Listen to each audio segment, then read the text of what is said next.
In today's video, I'm going to teach you how to create a new Microsoft PowerPoint presentation directly from your desktop. This is a quick and easy way to jump right into creating your slides without having to open any additional programs first. By the end of this video, you'll have a grasp of the simplest way to get started on your presentation project. Let's begin by directing your attention to your computer's desktop. It's that familiar screen you see after your computer boots up or when you minimize all your open applications. Now, to engage with the options available on your desktop, you're going to use your mouse or trackpad to make a right-click gesture. This simply means clicking the right button on your mouse or using a two-finger tap on the trackpad if you're using a laptop.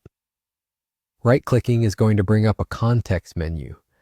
This menu is like a toolkit tailored to the specific area or item you clicked on, offering additional commands and options that can help you perform various tasks quickly.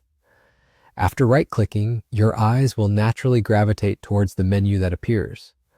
Within this menu, you'll need to find and select the option labeled New. This option serves as a gateway to creating new files or folders right on your desktop, so go ahead and click on it. Once you click on New, another submenu will reveal itself, presenting a list of file types and folders you can create. This is where you can explore various file formats if you're working on other projects, but for today's purpose, we'll focus on one specific task.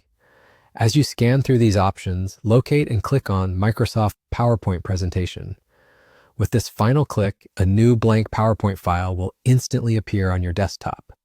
You might notice that it's named something generic like New Microsoft PowerPoint Presentation, but this can easily be changed. Simply double-click on the file name to rename it to something more relevant to your needs, making it easier to identify later. And just like that, you've created a new PowerPoint presentation without even opening the PowerPoint application first.